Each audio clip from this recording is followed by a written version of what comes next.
कैसे हैं आप लोग? बढ़िया। आज तो बीमार होंगे क्योंकि कल टेस्ट हुआ था आप लोगों का, है ना? बैठो बैठो। आंसर की मिल गई? मिली नहीं मिली? नहीं मिले? मिले मिले हैं। आ रहे किसी के 700 मार्क्स? ऑर्गेनिक के 50 क्वेश्चन थे, 14 क्वेश्चन थे। 14 में से 14 किसके गलत हैं? 14 right, very good. 13 right, 12 right, 10 right, okay.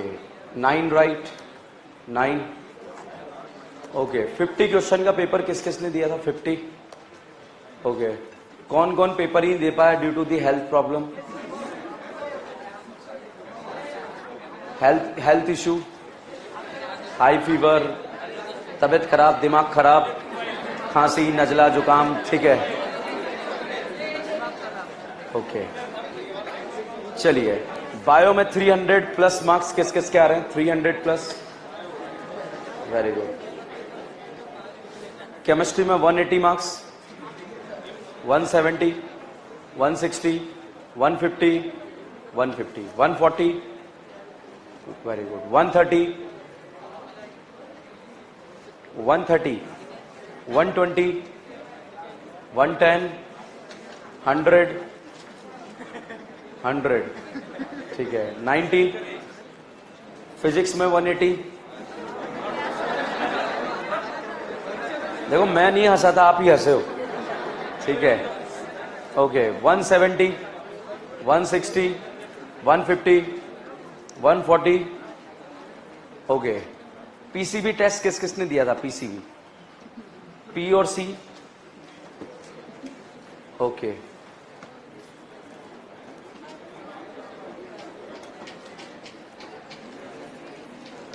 तो जब टेस्ट ही 10-12 लोगों ने दिया ऐसा लग रहा है, टेस्ट ही नहीं दिया है? भरा हुआ था। आंसर की चेक नहीं करी आप लोगों ने? किस किसने आंसर की चेक नहीं करी? तो ये बताओ ना कि समस्या से अभी हम जो है सामना नहीं हुआ है हमारा, ठीक है। चलिए कोई बात नहीं, बात करेंगे। पेपर डिस्कशन जो है वो तो ऑनलाइन रखेंगे, मगर आज नहीं है वो, ठीक है। कल रात को 11 बजे है, क्योंकि आज सबको मैसेज किया नहीं है आपके ग्रुप में। कल सुबह मैसेज आ जाएगा और अपन उसको डिस्कस करेंगे। और कोई समस्या आप लोगों को?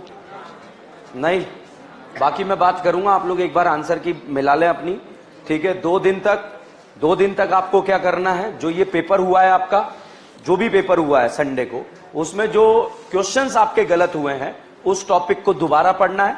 2 दिन तक उस टॉपिक को दोबारा पढ़ना है, पेपर के वापस से क्वेश्चन सॉल्व करने हैं जो गलत हो गए हैं आपके, और उसके बाद उसी से रिलेटेड आप मॉड्यूल के क्वेश्चन भी सॉल्व करेंगे, उसी से रिलेटेड फिजिक्स, केमिस्ट्री, बायो। और फिर 2 दिन के बाद वापस नए टेस्ट की तैयारी में जुट जाना है, ठीक है। ऐसा नहीं कि ये टेस्ट बिगड़ गया तो इसको ऐसे कैसे ही छोड़ दें। मतलब आप यूं समझो कि 6-7 चैप्टर, 10 चैप्टर जो एग्जाम में आए हैं वो वापस से आपको तैयार करने पड़ेंगे। इससे अच्छा है जो गलतियां आपसे हुई है उस पर काम करें और दोबारा से प्लान करें टेस्ट को, ठीक है। सब लोगों को इसी तरह से काम करना है, ठीक है बच्चों। चलिए, तो लास्ट लेक्चर में हम पढ़ रहे थे ईएसआर। क्या पढ़ रहे थे? ईएसआर। बताइए ईएसआर रिएक्शन कौन देता है? Aromatic ring. इलेक्ट्रोफाइल इंटरमीडिएट क्या बनता है? कार्बोकेटाइन। कार्बोकेटाइन को स्टेबल देने वाले, लेने वाले, देने वाले। एनिलीन का ईएसआर ज्यादा, बेंजीन, नाइट्रोबेंजीन, बेंजीन। क्लोरीनेशन का electrophile Cl plus, bromination, nitration, कौन सा plus? Friedel Crafts alkylation R plus, acylation RCO plus. कौन सा प्लस? RCO plus. तो यहां तक की कहानी को हमने डिस्कस कर लिया था। अब आगे बताइए, अगर मैं आपसे पूछूं प्राइमरी अल्कोहल को आपको बनाना है एल्डिहाइड तो पीसीसी डालें, केमेनोफोर, पीसीसी। और अगर एसिड बनाना है तो केमेनोफोर। और सेकेंडरी अल्कोहल के ऑक्सीडेशन से क्या बनता है? कीटोन। और टर्सरी अल्कोहल का ऑक्सीडेशन नहीं होता, ठीक है। अच्छा, अल्फा हाइड्रोजन वाली करीना में हॉट एसिडिक केमेनोफोर डालना आता है? करीना क्या बन जाती है? एसिड। कौन सा acid? Benzoic acid. Benzoic acid में लाइम सोडा लाइम डालना आता है? क्या लेके भागता है? CO2। कौन सा O2? और क्या बन जाता है? बेंजीन। क्या बनता है? बेंजीन। क्या ये वही बेंजीन है जो ESR देता है या नहीं देता है? क्या C ट्रिपल बॉन्ड CH का दिमाग में फोटो आ रहा है? रेड हॉट कॉपर ट्यूब में डालना आता है, क्या बनेगा? बेंजीन। बनने लगा। अच्छा, नाइट्रेशन रिएक्शन में HNO3 किसकी तरह बिहेव करता है? बेस। H2SO4 acid. अच्छा, NaOH कौन कौन से एसिड से रिएक्ट करेगा जिनका एसिडिक स्ट्रेंथ वाटर से ज्यादा? सोडियम बाइकार्बोनेट कार्बोनिक से ज्यादा। क्या सोडियम बाइकार्बोनेट पिक्रिक देगा? स्क्वारिक देगा? सल्फोनिक देगा? 2,4,6 ट्राई नाइट्रोफिनॉल देगा? मतलब पिक्रिक, मतलब पिक्रिक। ठीक है। अच्छा, जो CO2 निकलता है उसमें C कहां से आता है? कहां से आता है? सोडियम बाय। अच्छा, केटाइन को न्यूट्रल करना आता है? देखे लेके। एनाइन को एसिडिक स्ट्रेंथ में किसका स्टेबिलिटी? एनाइन। बेस स्ट्रेंथ में एवेंजर्स हाइपर पता है? अल्कीन में लगता है। Carbocation free radical. लाइन बोलो। sp2 कार्बन से डायरेक्टली अटैच sp3 कार्बन क्या कहलाता है? Alpha carbon. जितने अल्फा हाइड्रोजन हाइपर ज्यादा या कम? प्लस आई का ऑर्डर पता है क्या है? No carboxylate 3,2,1 CD3। माइनस आई का ऑर्डर पता है क्या है? नफरान नेरितिक नैरालाल नोमरिसाइनाइड एसिड बाइक्लेटर। अच्छा, H2PD बेरियम सल्फेट नाम सुना है? क्या है? मुंड मुंड मुंडर रोजेन मुंडर। एसिड हैलाइड को क्या बनाता है? LDI। अब तक एग्जाम में 5 बार आ चुका है AIPMT वगैरह मिला के। ठीक है। और आपके टेस्ट में पहला ही क्वेश्चन था, नाम सुना है टेस्ट का? ठीक है। तो BDC को एसिड हैलाइड को आपको एल्डिहाइड बनाना है तो H2PD बेरियम सल्फेट। एक पापी सोडियम बोरोहाइड्रेट लिख के आया। क्यों? क्योंकि वो कितनों को करता है? 3 को। किस किस को? Acid halide, aldehyde, ketone. मगर मैं पूछता था क्या बनाता है? अल्कोहल। और ये मुंड मुंड क्या बनाता है? एल्डिहाइड। दोनों में अंतर है। किस किस का गलत हुआ है? ये गलत, गलत। Very good. सोडियम लगाया ना तो क्या लगाया? छोड़ दिया तो फिर गलत कहां हुआ? ओके। चलिए, लास्ट लेक्चर में हमने रिएक्शन को समाप्त करा था, नाइट्रेशन रिएक्शन। अगला लिखें सल्फोनेशन रिएक्शन। हेलोजिनेशन पढ़ा दिया था, हेलोजिनेशन। ओके, अगला लिखें सल्फोनेशन रिएक्शन।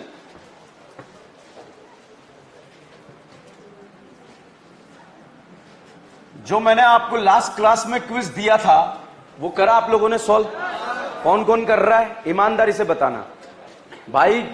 पेपर वहीं से आएगा, ध्यान रखना। मेरे नोट से और वो जो क्विजेज आपको दे रहा हूं, इसलिए हर क्विज को 10 बार प्रैक्टिस करो घर के अंदर। ठीक है? घर पे, घर के अंदर नहीं, घर पे बैठ के। ठीक है। तो सल्फोनेशन ऑफ एरोमेटिक रिंग, इसके बारे में लिखें। If aromatic ring react with, if aromatic ring react with concentrated H2SO4 or oleum, oleum OLI,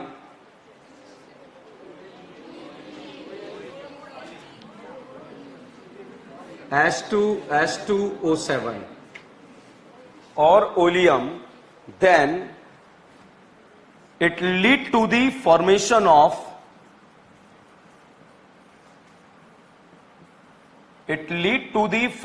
of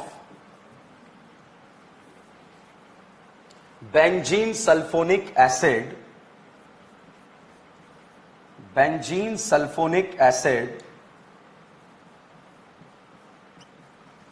In this reaction, 1 mole of H2SO4, in this reaction 1 mole of H2SO4 will act as a acid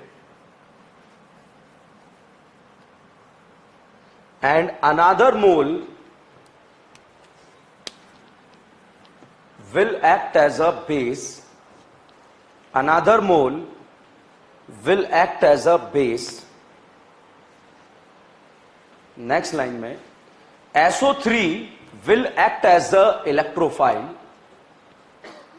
SO3 will act as a electrophile. SO3 will act as a electrophile. लिखा? Next लिखो। Sulfonation of aromatic ring is reversible process sulphonation of aromatic ring is reversible process, so on hydrolysis of sulfonation of aromatic ring is reversible process, so it is show kinetic isotopic effect. It is show kinetic isotopic effect.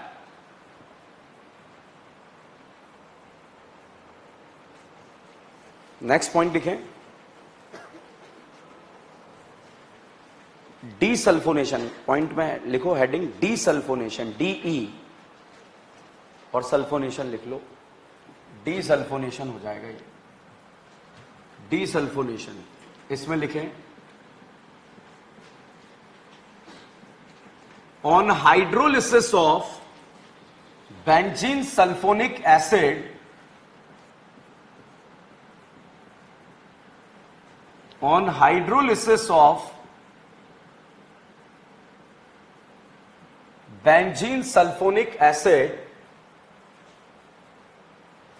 will again produce the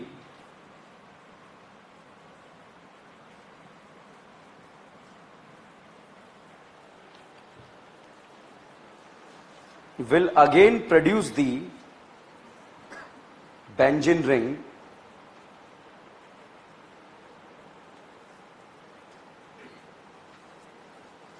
This method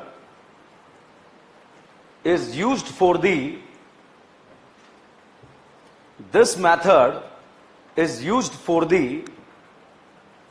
protection of ortho-para position. This method is used for the protection of ortho-para position. लिखा? Board पर देखो भाई.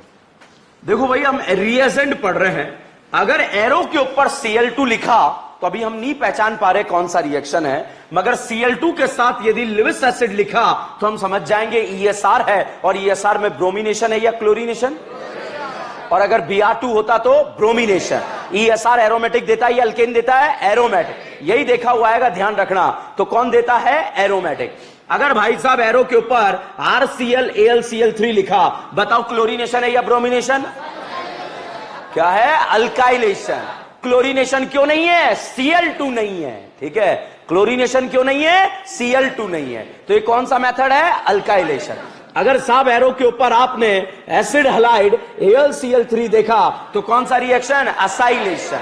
अगर arrow के ऊपर आपने HNO3 H2SO4 देखा, कौन सा रिएक्शन है? नाइट्रेशन. और अगर आपने एरो के ऊपर H2SO4 देखा तो ये कौन सा रिएक्शन है? सल्फोनेशन.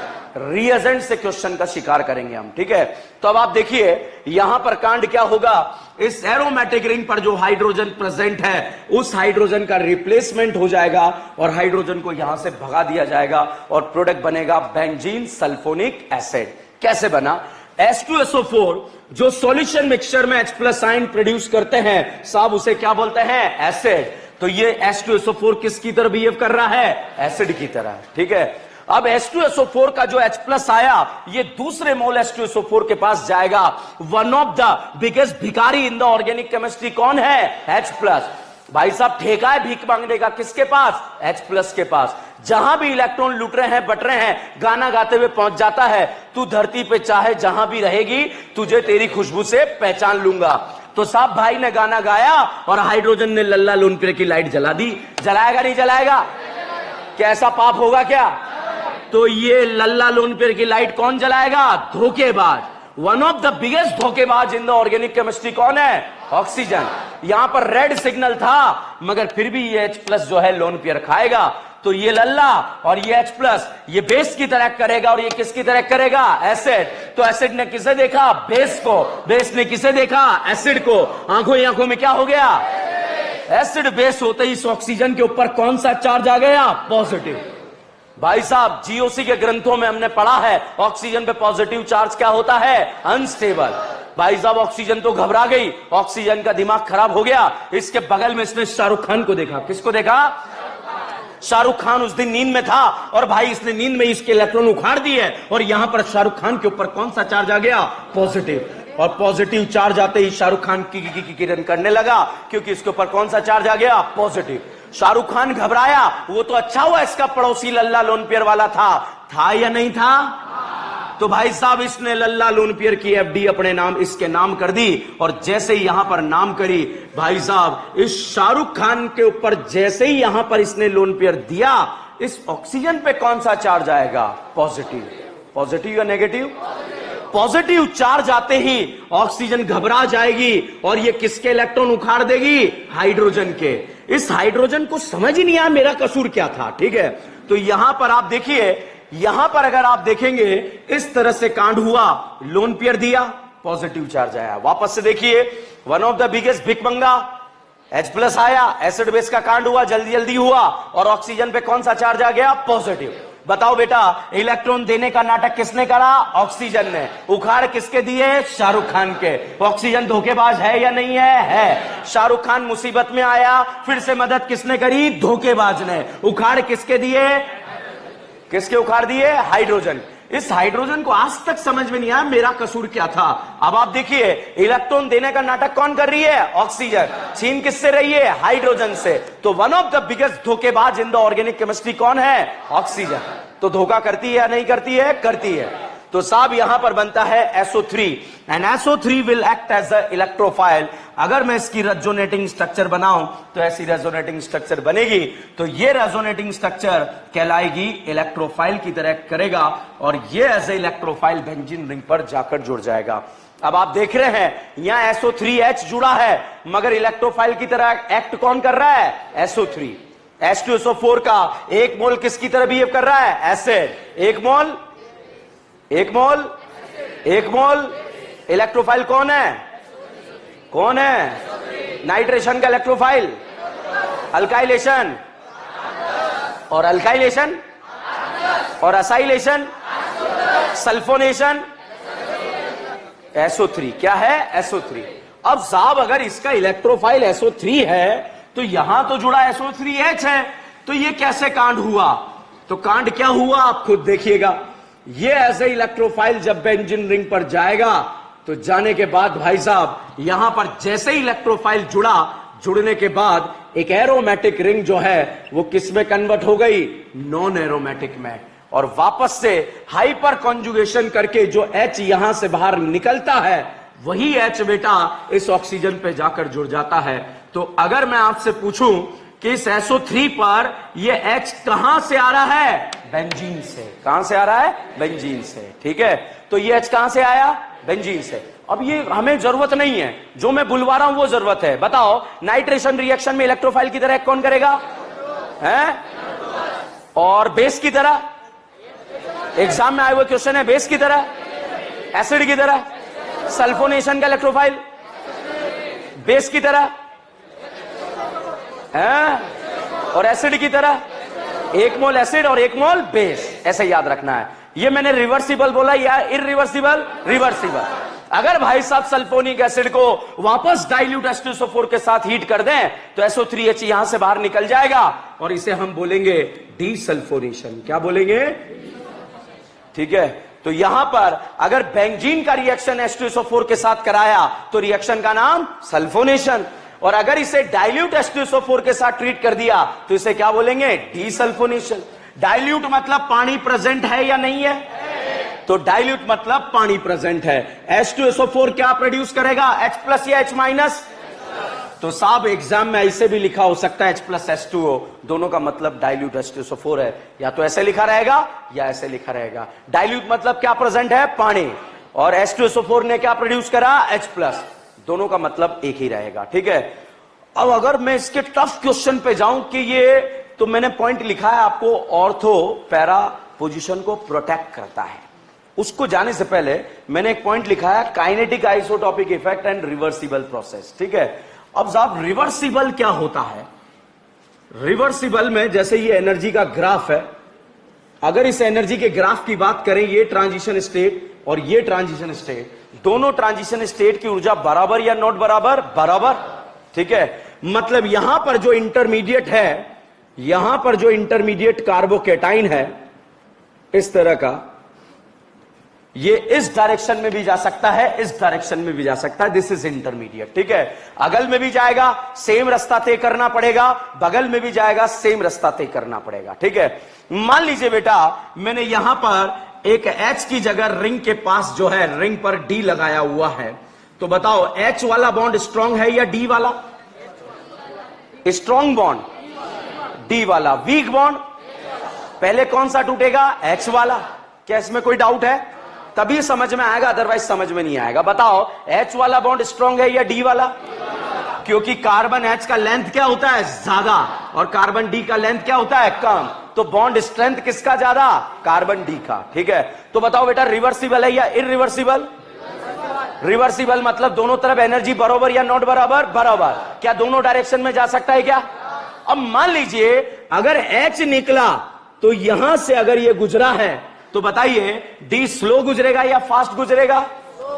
तो D थोड़ा ऊपर से गुजरेगा, और T और स्ट्रॉन्ग बॉन्ड होता है तो भाई साहब T जो है और ऊपर से गुजरेगा। बताइए ज्यादा बैरियर किसे क्रॉस करना पड़ेगा? T को, D को या H को? T को, D को या H को? वीक बॉन्ड कौन सा है? H। तो पहले H टूटेगा, D टूटेगा या T टूटेगा? H। तो H यहां से गुजरा, फिर D यहां से, फिर T यहां से। तो बताइए फास्ट कौन सा हो रहा है? H D T। उसके बाद तो ये रिवर्सिबल होने की वजह से ऐसा हुआ है भाई, अदरवाइज ऐसा नहीं है। तो मैंने आपको बताया था अगर बेंजीन में आप H की जगह D लगा दें तो सल्फोनेशन रिएक्शन में रेट पे फर्क पड़ता है, क्योंकि सल्फोनेशन रिएक्शन कैसा होता है? रिवर्सिबल। और उसका रीजन मैंने आपको बता दिया। आपके एग्जाम में ना आज तक आया है ना आएगा, मगर मैंने आपको एक नॉलेज के लिए कोई पूछ ले तो आप बता सकते हैं कि किस तरह से ऐसा हुआ है। रीजन समझ में आया? एनर्जी बैरियर के ऊपर हमने इसको लिया है। अब देखो ये रिवर्सिबल है या इरिवर्सिबल? रिवर्सिबल। इस पे मैं आपको एक क्वेश्चन कराता हूं। क्वेश्चन कैसे? देखिए जैसे मान लीजिए जनरली मेजर ऑर्थो बनता है या पैरा बनता है? अगर ऑर्थो में हाइड्रोजन बॉन्डिंग हो जाए तो ऑर्थो, और पैरा पर कोई ग्रुप जुड़ा है तो कहां बनेगा? ऑर्थो। जैसे साहब यहां पर एक क्वेश्चन आपको दे दिया, ये क्लोरोबेंजीन है। कौन सा बेंजीन? क्लोरोबेंजीन। बताओ क्लोरोबेंजीन में इलेक्ट्रोफाइल कहां कहां जुड़ेगा? मेजर क्या बनेगा? मेजर क्या बनेगा? साहब मैंने इसके अंदर डाला HNO3 NH2SO4। बताइए सल्फोनेशन है या क्लोरीनेशन? नाइट्रेशन में इलेक्ट्रोफाइल क्या होगा? NO2 प्लस इस रिंग में कहां कहां जाएगा? Ortho para. मेजर क्या बनेगा? पैरा। तो भाई साहब आप बार बार रिएक्शन करा रहे थे और मेजर क्या बन रहा था? पैरा। हमने बड़े प्रयास करे मगर फिर भी मेजर क्या बन रहा था? पैरा। मान लीजिए अगर आपको जो है ऑर्थो मेजर बनाना है तो पैरा पर पहले से इसे ब्लॉक करना पड़ेगा। अगर यहां पर कोई ग्रुप बैठा होगा तो फिर इलेक्ट्रोफाइल कहां जाएगा? ऑर्थो पे, ठीक है। अब देखिएगा कैसे ये रिवर्सिबल का मेन पॉइंट ये है, IIT JEE एडवांस में इसके ऊपर भर भर के क्वेश्चन आते हैं। हम लिखेंगे मगर कोपचे में लिख लेना आउट ऑफ सिलेबस। क्या लिख लेना? Out of syllabus. क्योंकि एग्जाम के एक दिन पहले क्या पढ़ना है वो हमें आना चाहिए। जैसे क्लोरोबेंजीन, बताओ इसमें इलेक्ट्रोफाइल कहां कहां जाएगा? Ortho para. अब एरो देखकर बताना, बताओ ये कौन सा रिएक्शन है? मुझे नहीं आता, आप बताओ। सल्फोनेशन या नाइट्रेशन? ओके, सल्फोनेशन में इलेक्ट्रोफाइल कहां कहां जाएगा? Ortho para. मेजर क्या बनेगा? पैरा। क्या हमने मेजर पैरा बना दिया क्या? ओके साहब, अब मैंने एरो पर लिखा HNO3 H2SO4। Nitration sulphonation, electrophile कहां कहां जाएगा? Ortho para. क्या पैरा पे पहले से कोई ग्रुप बैठा है? तो फिर कहां जाएगा? ऑर्थो। तो भाई साहब जैसे ही NO2 यहां आने लगा इसने कहा उधर जाए, इधर बैठे हैं ऑलरेडी, ठीक है। तो यहां पर जाकर ये बैठेगा और बैठने के बाद जो है ये जो NO2 ग्रुप जुड़ेगा। अब मेरा डाउट आपसे ये है, बताओ पैरा पर जाकर क्यों नहीं जुड़ रहा है? ऑलरेडी ग्रुप है तो कहां जुड़ेगा? ऑर्थो। तो ऑर्थो ज्यादा क्वांटिटी में बन रहा है नाइट्रो वाला या पैरा? ऑर्थो वाला ज्यादा क्वांटिटी में बन रहा है या पैरा? पैरा क्यों नहीं बन रहा? अच्छा, सल्फोनेशन रिवर्सिबल या इरिवर्सिबल? अगर आप इसको H+H2O के साथ हीट कर दें, मतलब डीसल्फोनेशन कर दें, तो साहब डीसल्फोनेशन करने पर यहां पर से SO3H बाहर निकल जाएगा और इस तरह का प्रोडक्ट यहां पर बन जाएगा। और जो ये प्रोडक्ट बना, बताइए ये मेजर क्वांटिटी में बना या माइनर?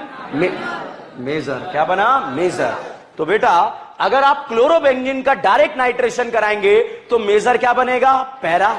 मान लीजिए आपको जो है ऑर्थो मेजर बनाना है तो पैरा पर पहले से क्या लगाना पड़ेगा? ग्रुप। तो हमने पैरा पर पहले से क्या लगा दिया? ग्रुप। फिर नाइट्रेशन कराया। अब बताओ पैरा पर नाइट्रेशन NO2 क्यों नहीं जुड़ा? ऑलरेडी ग्रुप था। तो कहां जाएगा? ऑर्थो। कहां जाएगा? जितना भी जाएगा वो कहां जाएगा? ऑर्थो। जितना भी बनेगा वो क्या बनेगा? ऑर्थो। और अगर डीसल्फोनेशन कर दे तो SO3H निकल जाएगा। तो बताइए हमें मेजर क्या मिल गया? ऑर्थो। तो जब कभी भी आपको कहीं पर भी पैरा पोजीशन को ब्लॉक करना है तो आप इस मेथड का यूज कर सकते हैं। This method use for the protection of the ortho para position. समझ में आया? ठीक है, this is the main beauty of reversible. But ठीक है, हमने किया, छापो आप इसे।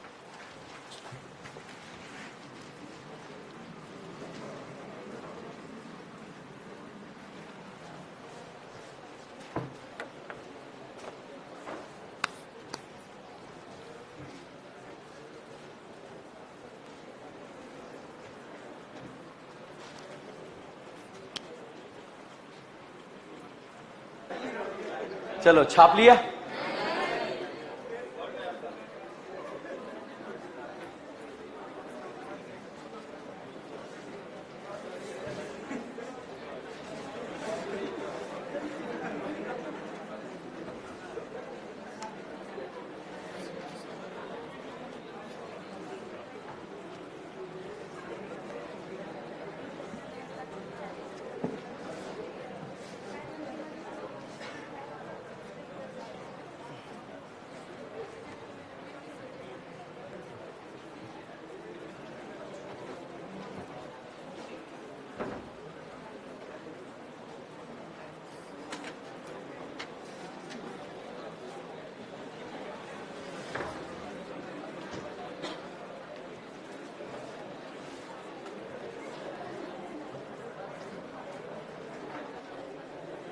छापा, ये कंप्लीट। कोई डाउट है इसमें?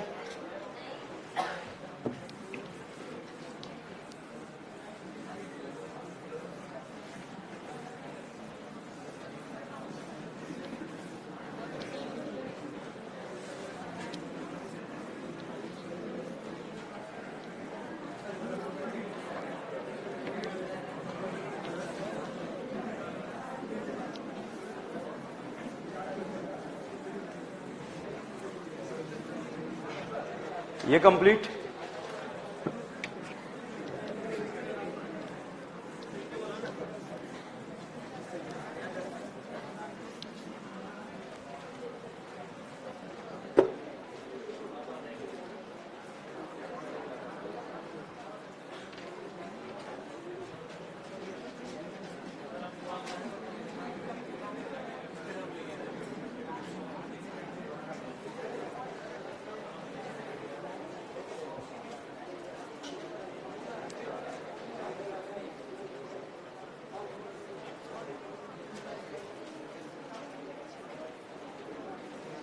अगला जो पॉइंट है वो इस साल नीट एग्जाम में आया हुआ पॉइंट है। क्या पॉइंट है? देखिए, सबसे पहले उसका जरूरत क्यों पड़ा उस पर काम करते हैं। ये बताओ, आपको अल्काइलेशन दिख रहा है या असाइलेशन? असाइलेशन। ठीक है, तो असाइलेशन दिख रहा है तो बताइए बेंजीन रिंग पर जाकर क्या जुड़ेगा? CS3 CO CS3। बताओ इसका नाम एसीटोन है या बेंजोफिनॉन है? क्या नाम है? एसीटोफिनॉन। और दोनों तरफ बेंजीन होता है तो बेंजो। ये तीन नाम बहुत फेमस है, आपका NAR पूरा बर्बाद कर देंगे अगर नहीं पता है तो। Acetone, एसिडोफिनॉन, benzophenone. बेंजो मतलब एक बेंजीन, फिनाइल मतलब भी बेंजीन। कितना बेंजीन आ रहा है? 2। एसिटोफिनॉन कितना बेंजीन आ रहा है? 1। और एसीटोन मतलब दोनों तरफ मिथाइल। ठीक है, अब बताओ बेंजोफिनॉन मतलब दोनों तरफ, एसिडोफिनॉन मतलब एक तरफ, और एसीटोन मतलब दोनों तरफ CS3। ठीक है, ऐसे याद रखो। अब ये बना, बताइए अल्काइलेशन हुआ या असाइलेशन? अच्छा, इस रिएजेंट को पहचानिए, CS3 COCl AlCl3। और यहां पर बताओ रिएक्शन क्लोरीनेशन या अल्काइलेशन? असाइलेशन में इलेक्ट्रोफाइल यहां पर जाकर जुड़ा, बनने वाले प्रोडक्ट का नाम बताइए, क्या नाम है? अरे कोई बेंजल्डिहाइड, क्या नाम है? बेंजल्डिहाइड। क्या ये वही बेंजल्डिहाइड है जो हेलोफॉर्म देता है, एल्डोल देता है, कैनिजारो देता है? कैनिजारो देगा? क्या ये बेंजल्डिहाइड है या नहीं है? ये असाइलेशन या अल्काइलेशन? ये असाइलेशन। असाइलेशन से क्या हमने बेंजल्डिहाइड बना लिया या नहीं बनाया? अब ध्यान से सुनिएगा, फ्रिडल क्राफ्ट असाइलेशन से बेंजल्डिहाइड का फॉर्मेशन नहीं किया जा सकता, मतलब ये वाला असाइल ग्रुप नहीं जोड़ा जा सकता। उसका रीजन है कि HCOCl जो है अनस्टेबल होता है, एग्जिस्ट ही नहीं करता है। अगर एग्जिस्ट करता तो हम यहां से Cl तोड़ते, अल्काइल ग्रुप को, असाइल ग्रुप को जोड़ते और क्या बन जाता? बेंजल्डिहाइड। क्या बनता? बेंजल्डी। मैं आपको यह बताना चाहता हूं कि अगला रिएक्शन में क्यों पढ़ा रहा हूं, जरूरत क्यों पड़ा, ठीक है? तो बेंजल्डिहाइड यहां पर फ्रिडल क्राफ्ट असाइलेशन से नहीं बन सकता, क्योंकि HOCl जो है वो स्टेबल होता है या अनस्टेबल? अनस्टेबल। इसीलिए बेंजल्डिहाइड बनाने के लिए अगले मेथड का यूज करना पड़ा और उसका नाम था गेटरमान कोश रिएक्शन। कौन सा? गटर नहीं, गेटरमान कोश रिएक्शन। इस साल नीट एग्जाम में आई हुई रिएक्शन थी, बहुत ही इंपॉर्टेंट रिएक्शन। बताओ, एल्डिहाइड एक कीटोन है? क्या ZnHDHCl डालना आता है? क्या है? मेंशन क्लीमेंशन। एल्डिहाइड कीटोन को क्या बनाएगा? अल्केन। क्या एल्डिहाइड करीना है? क्या बना देगा? अल्केन। तो जितने भी रिडक्शन हमने याद कराए ना, वो हमें एबीसीडी में कनेक्ट कर रहे हैं। ध्यान रखना, एक दिन में याद नहीं होंगे, मगर ऐसे 10-20 एबीसीडी होने लगेंगे तो जबरदस्त याद हो जाएंगे, ठीक है? तो बताओ, गेटरमान का जरूरत क्यों पड़ा? क्योंकि गेटरमान मेथड से हम क्या बनाते हैं? बेंजल्डिहाइड। असाइलेशन से क्यों नहीं बना सकते? क्योंकि ये वाला फॉर्म एग्जिस्ट नहीं करता, ठीक है? तो अब लिखें गेटरमान कोश रिएक्शन के बारे में।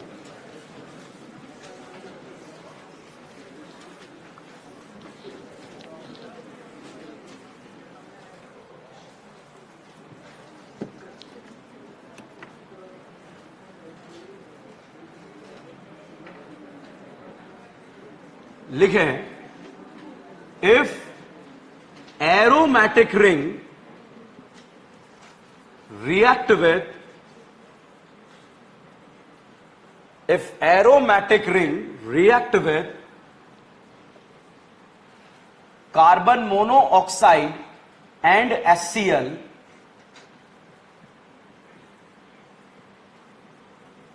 carbon monoxide and HCl, then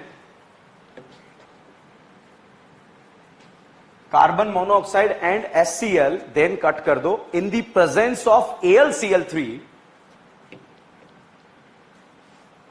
in the presence of AlCl3, then it lead to the formation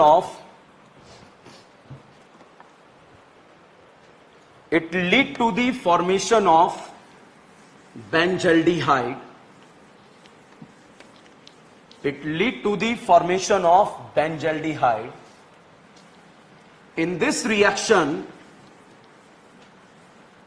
HCO plus, in this reaction, ये लिखा, HCO plus will act as a electrophile. In this reaction, HCO plus will act as a electrophile.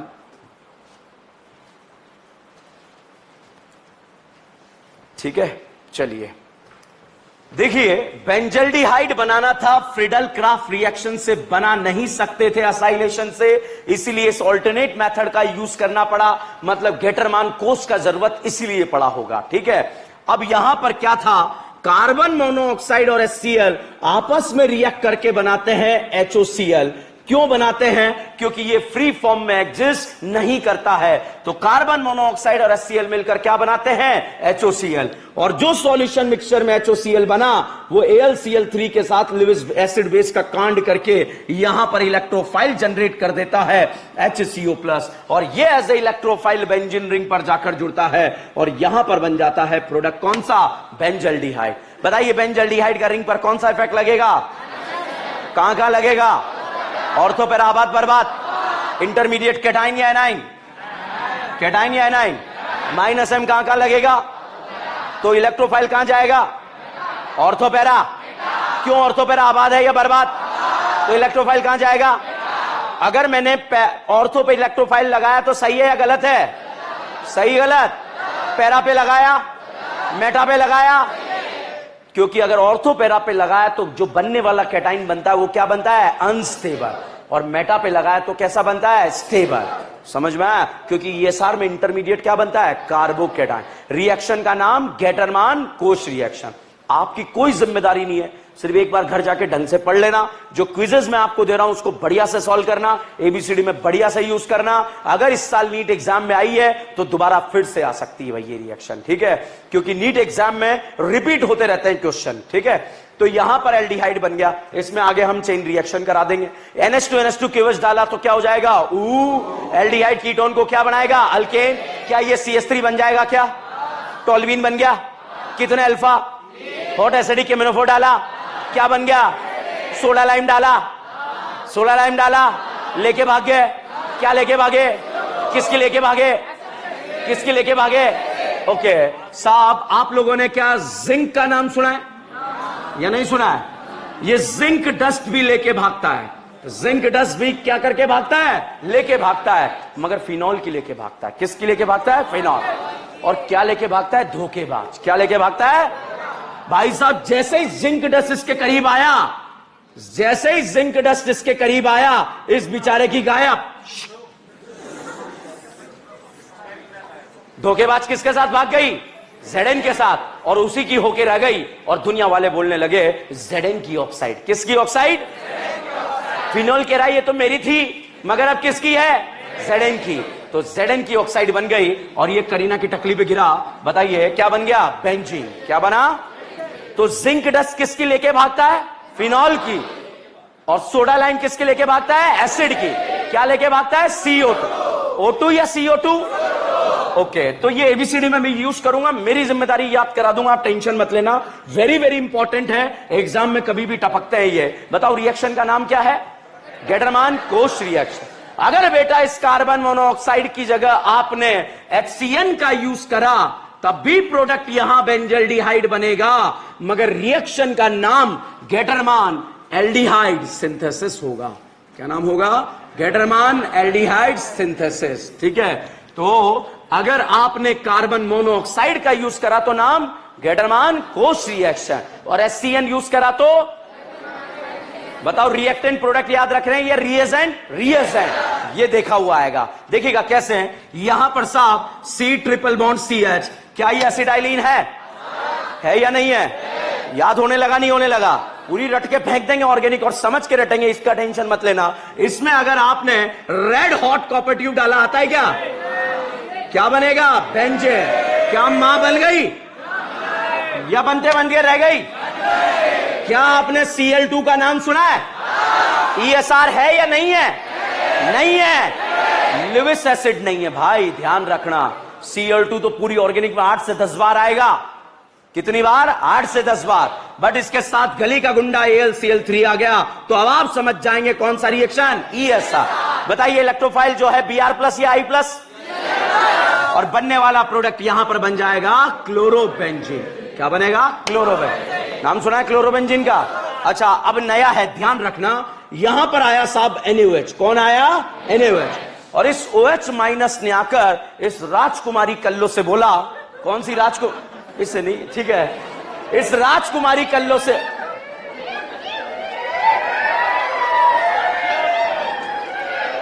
अच्छा होता ना जंगलों में जुगनू होते हैं, तो इधर से आ रही है आवाज, इधर से आ रही है, चारों तरफ से आती है, ठीक है। अच्छा ये बताओ ये बेंजीन है या क्लोरोबेंजीन।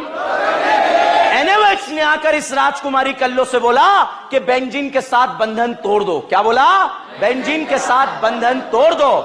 भाई साहब क्लोरोबेंजीन ने, क्लोरीन ने, राजकुमारी ने मना कर दिया कि मेरे बंधन इससे नहीं टूट सकते, क्योंकि यहां पर मेरे दो रिश्ते हैं। कितने रिश्ते हैं, एक तो मेरा सिग्मा बॉन्ड का रिश्ता है और दूसरा मेरा लल्ला लोन पे डीलोकलाइज्ड है, मेरा पाई बॉन्ड का भी रिश्ता है। इस बॉन्ड को तोड़ना आसान नहीं है। भाई साहब NaOH को जैसे ही राजकुमारी कल्लो ने मना कर दिया, बस यही बात नागवार गुजरी और NaOH ने अपना टेम्परेचर बढ़ा डाला और राजकुमारी कल्लो को यहां से भगा डाला और क्या लगा डाला OH और क्या बना डाला फिनॉल। क्या ये रिएक्शन जबरदस्ती कराई गई थी क्या? क्योंकि यहां कितने बंधन थे? क्या यहां दो दो रिश्ते थे क्या? एक तो सिग्मा बॉन्ड का और एक पाई बॉन्ड का, इसलिए टेम्परेचर बढ़ाना पड़ा और फिनॉल बनाना पड़ा। अच्छा, फिनॉल का सब लोगों ने OH का रिंग पर -M लगा लिया। कहां का लगेगा? सब इसके पास आ गया जिंक डस्ट। कौन आया? लेके भागता है क्या? एसिड की, फिनॉल की गायब होगी या नहीं होगी? और यहां पर ऐसा ही बनेगा और इसकी होकर रह जाएगी Zn का ऑक्साइड। सही है गलत है? क्या ये वही कंपाउंड है जो ESR नहीं देता या नहीं देता? देता या नहीं देता? अब साहब इसके अंदर मैंने डाला, आर यू रेडी? यहां पर methyl chloride AlCl3 chlorination bromination बनने वाला प्रोडक्ट क्या? टॉल्यूइन। क्या है? टॉल्यूइन। कितने अल्फा हाइड्रोजन? क्या इसमें हॉट एसिडिक केमिनोफोर डालना आता है? करीना एसिड बनेगे या नहीं बनेगे? एसिड का रिंग पर कौन सा इफेक्ट? -M या +M? अगला रिएजेंट नया है, ध्यान दीजिएगा। ये बताओ एसिड है या बेस है? एसिड को क्या पसंद है? बेस को क्या पसंद है? भाई साहब, इस बेंजोइक एसिड के मोहल्ले से निमोनिया गुजरी। कौन गुजरी? निमोनिया उस दिन सहमी हुई थी। कैसी थी? सहमी हुई थी, क्योंकि निमोनिया है बेस। क्या है? और बेस को क्या पसंद है? तो जैसे ही साहब मोहल्ले से गुजरी, मोहल्ले में एसिड ने किसे देखा? बेस ने किसे देखा? आंखों ही आंखों में क्या हो गया? भाई साहब, ये H+ इस NH3 के साथ आकर जुड़ गया और जुड़ने के बाद जो है यहां पर NH4- बना। क्या बना? NH4+ बना। और ये NH4+ खुद ही आ गया कि मेरे से गलती हो गई। क्या बोला? मेरे से गलती हो गई। ये बन गया सॉल्ट। क्या बन गया? सॉल्ट। और अगर साहब इस सॉल्ट को आप हीट कर दें, क्या कर दें? हीट, तो यहां से निकल जाएगा पानी। क्या निकलेगा? पानी। और ये बन जाएगा अमाइड। क्या बनेगा? अमाइड। 3 बार JEE एग्जाम में क्वेश्चन आ गया और 2 बार हमारे नीट एग्जाम में क्वेश्चन आ गया। Very very important. ठीक है, अब कुछ नहीं है, ये एसिड है और ये क्या है? क्या एसिड बेस को आप और मैं रोक पाएंगे क्या? उजाले में होगा नहीं होगा? और अंधेरे में? कैंडल लाइट में? दिए की रोशनी में? हुआ या नहीं हुआ? हुआ। सॉल्ट बना नहीं बना? बना। हीट करा तो ये 2 हाइड्रोजन और ये ऑक्सीजन ने मिलकर क्या निकाल दिया? पानी। बचा हुआ NH2 क्या बन गया? अमाइड। क्या बन गया? अमाइड। ठीक है, तो जब JEE एग्जाम में क्वेश्चन आया तो सोचिएगा क्या आया था कि एक कंपाउंड है, इसका रिएक्शन अमोनिया से कराया तो क्या बना? तो भाई साहब, अमोनिया से कराया, एसिड बेस होके क्या बना? सॉल्ट। हीट करने पर क्या बनता है? अमाइड। पहला ही ऑप्शन अमाइड था, मैक्सिमम जनता ने अमाइड लगा दिया। ठीक है, मैंने 2 स्टेप में इसीलिए लिखा, हीट करने पर क्या बनता है? अमाइड। 1 दिन में नहीं होगा, 10 दिन में मैं कराऊंगा, टेंशन मत लो, छापो।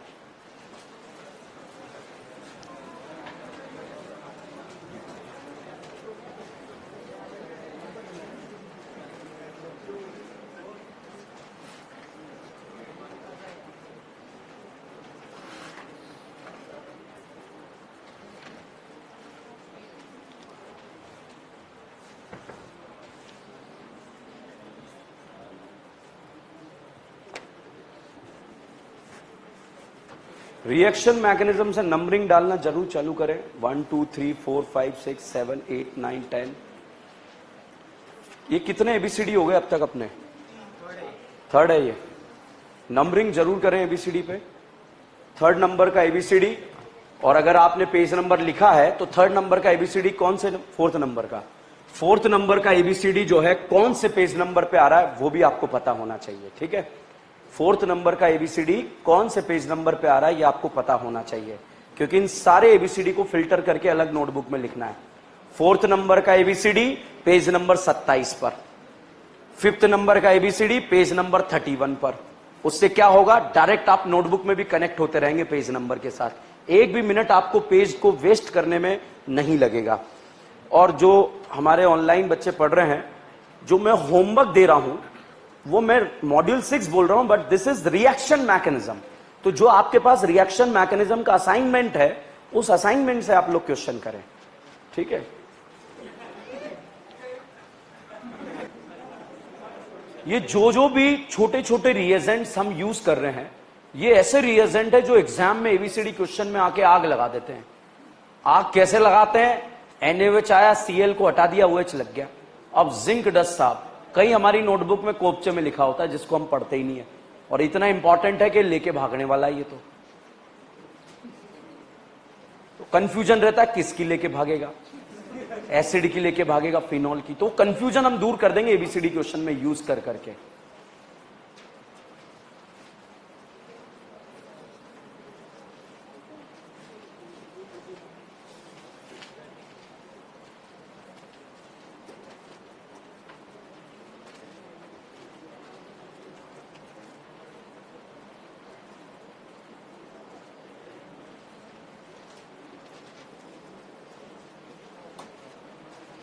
छापा।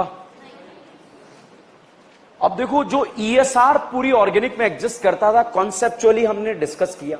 अब एनसीईआरटी के पॉइंट ऑफ व्यू से अगर हम बात करें, हमारी एनसीईआरटी का पहला चैप्टर है हेलो एरीन, दूसरा पोर्शन है फिनॉल चैप्टर का, एंड चौथा चैप्टर है एनिलीन। ये भी एरोमेटिक है, ये भी ESR देते हैं। इसमें किस तरह से ESR घटित होता है, मतलब पूरी ऑर्गेनिक केमिस्ट्री का ESR एक जगह हम पढ़ेंगे, तो एक ही कॉन्सेप्ट के साथ चीजों को हम खत्म करेंगे। बाद में चैप्टर वाइज भी चीजें खत्म कराऊंगा। जब मैं फिनॉल का ESR खत्म करा चुका हूंगा, आप समझिएगा मेरी तरफ से फिनॉल समाप्त हो चुका होगा। मैं आपको एनसीईआरटी के क्वेश्चन भी करा चुका हूंगा फिनॉल से रिलेटेड, ठीक है। और अब फिनॉल कैसे आएगा, ये एबीसीडी में इतना आता रहेगा, इतना आता रहेगा कि आपको याद होता रहेगा दिमाग के अंदर, ठीक है। तो कनेक्टेड रहेगी, क्योंकि ऑर्गेनिक गोल है, कहीं से भी घुसो कहीं से भी निकलो।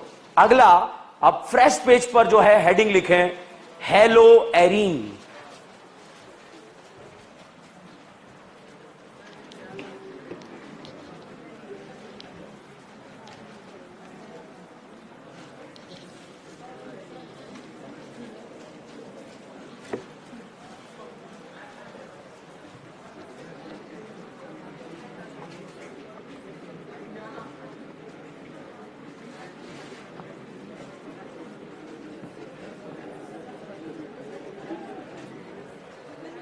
छोटा सा है, दो तीन मिनट का है, बोर्ड पर जरूर देखें, ठीक है। फिर नेक्स्ट लेक्चर से अपन फिनॉल स्टार्ट करेंगे, ठीक है। हेलो एरीन जब एरोमेटिक रिंग से डायरेक्टली हेलोजन ग्रुप कनेक्ट होता है, तो बताइए साहब इसे आप क्या बोलेंगे? Hello arene. बताइए क्या ये ESR देगा या नहीं देगा? देगा। इलेक्ट्रोफाइल कहां कहां जुड़ेगा? Ortho para. और रेट कंपैरिजन करेंगे तो उसका कौन सा इफेक्ट? माइनस आए। कौन सा? माइनस आए। तो बताइए बेटा, यहां पर मैं फिर कह रहा हूं, इसको बड़ा बड़ा लिखना, बहुत अच्छे से लिखना। यहां पर लिखा है Cl2AlCl3। बताओ ESR FSR, अल्काइलेशन असाइलेशन, कौन सा है? क्लोरीनेशन। भाई रिएजेंट से पहचानोगे, मैं तो गलतियां करवाऊंगा आपसे। बताओ क्लोरीनेशन या ब्रोमिनेशन? Electrophile Cl+। अच्छा, इस रिएजेंट को पहचानिए, ये क्लोरीनेशन या ब्रोमिनेशन? इलेक्ट्रोफाइल Cl+ या Br+? Cl+। इलेक्ट्रोफाइल इस रिंग में कहां कहां जाएगा? Ortho para. मेजर क्या बनेगा? पैरा। अच्छा ये बताइए बेटा, CH3COCl AlCl3, alkylation acylation? Acylation. Electrophile CH3CO+, और इलेक्ट्रोफाइल कहां कहां जाएगा? Ortho para. अब साहब ये रिएजेंट पहचानिए, कौन सा रिएक्शन है? Very very important. Acylation alkylation? ये वाला रिएजेंट AIPMT में आ चुका है, हो सकता है इस बार ये आ जाए। और ये क्वेश्चन एनसीईआरटी आपके AIPMT ने क्यों दिया? क्योंकि एनसीईआरटी में गिवन था, नेशनल लेवल के बुक में गिवन था, और वहां पर इसमें गलती होने के चांसेस थे। मैक्सिमम जनता मेटा लगाएगी क्योंकि उसे याद रहेगा माइनस आई लगता है। मगर यहां दो तरह से सोचना है। जब प्रोडक्ट बनाएंगे तो इलेक्ट्रोफाइल कहां का जोड़ना? Ortho para. और रेट कंपैरिजन करेंगे तो माइनस आए। समझ में करोगे? तो ऐसे मैं नाइट्रेशन और सल्फोनेशन भी लिख रहा हूं, आप इसके प्रोडक्ट बनाओ, अभी बनाओ, यहां पर नोट करो फटाफट। मैं बनाऊं प्रोडक्ट? बनाओगे बेटा? बड़ा बड़ा लिखना इसको बढ़िया से। हेलो एरीन,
ये सारे मेजर प्रोडक्ट मैंने यहां पर लिखे हैं, ठीक है।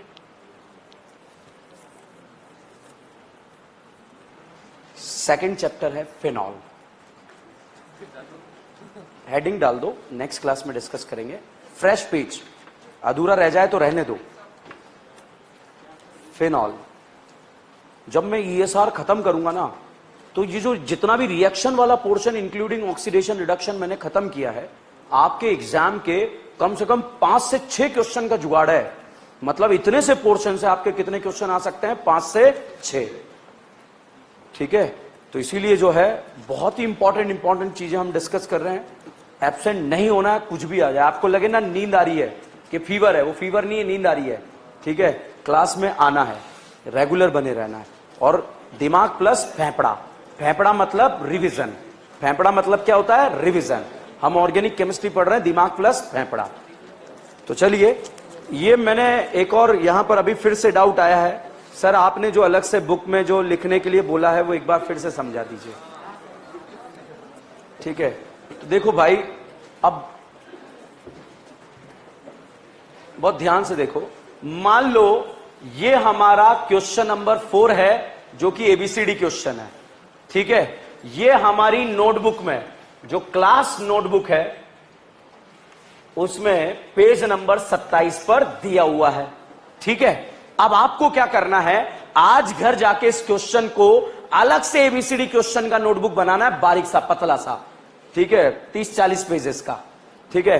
उसमें इस क्वेश्चन को लिखना है कैसे कि क्वेश्चन नंबर 4, बहुत ध्यान से देखना, क्वेश्चन नंबर 4 दिया है फिनॉल, और इस फिनॉल में आपने डाला जिंक डस्ट। इससे कोई प्रोडक्ट बना A, क्या बना? A। इस A में आपने ऐड करा मिथाइल क्लोराइड AlCl3, कोई प्रोडक्ट बना B।